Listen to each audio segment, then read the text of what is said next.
আল্লাহ কর্তৃক মনোনীত ব্যক্তির 20টি বৈশিষ্ট্য। তাওহীদে দৃঢ় বিশ্বাস, আল্লাহর একত্বে বিশ্বাস করা এবং তার সাথে কোনো অংশীদার না করা।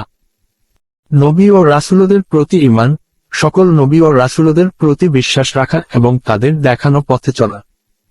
নামাজের প্রতি যত্নশীলতা, নিয়মিত নামাজ পড়া এবং সঠিকভাবে তা আদায় করা।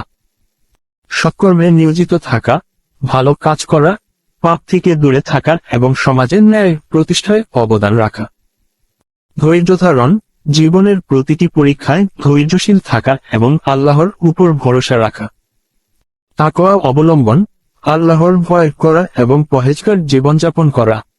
আমানত রক্ষা করা, নিজের দায়িত্ব ও প্রতিশ্রুতি পালন করা এবং অন্যের আমানত সঠিকভাবে রক্ষা করা।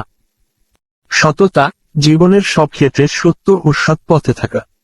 দানশীলতা, গরিব দুঃখী ও অভাবীদের প্রতি সাহায্যের হাত বাড়িয়ে দেয়া। আখিরাতের প্রতি বিশ্বাস, পরকালীন জীবনের উপর দৃঢ় বিশ্বাস রাখা এবং সেই অনুযায়ী কাজ করা। সতর্ক ও সাবধানতা, পাপ ও খারাপ কাজ থেকে নিজেকে রক্ষা করা এবং আল্লাহর বিধান মেনে চলা। আল্লাহর স্মরণ, নিয়মিত আল্লাহকে স্মরণ করা, দোয়া দরুদ পড়া এবং তার প্রতি মনোযোগী থাকা। কৃতজ্ঞতা, আল্লাহর দেওয়া সব নিয়ামতের জন্য কৃতজ্ঞ থাকা এবং সেগুলো আল্লাহর পথে ব্যবহার করা। ন্যায়পরায়ণতা, নিজের ও অন্যদের প্রতি ন্যায় বিচার করা এবং অন্যায়ের বিরুদ্ধে অবস্থান নেওয়া। ক্ষমাশীলতা, মানুষের ভুল ক্ষমা করা এবং বিদ্বেষ না রাখা। জ্ঞানার্জনে আগ্রহ, ধর্মীয় ও দুনিয়াবী জ্ঞানার্জনে আগ্রহী থাকা এবং সেগুলো সঠিক কাজে প্রয়োগ করা। আল্লাহর পথে সংগ্রাম, আল্লাহর দ্বীন প্রতিষ্ঠায় চেষ্টা করা এবং প্রয়োজনে কুরবানি করা। শিষ্টাচার ও বিনয়, ভালো আচরণ করা, বিনয়ী থাকা এবং অন্যের প্রতি শ্রদ্ধাশীল থাকা।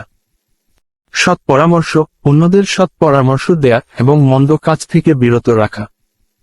বিশ্বাসযোগ্যতা, জীবনের প্রতিটি ক্ষেত্রে বিশ্বাসযোগ্য থাকা এবং অন্যের আস্থা অর্জন করা।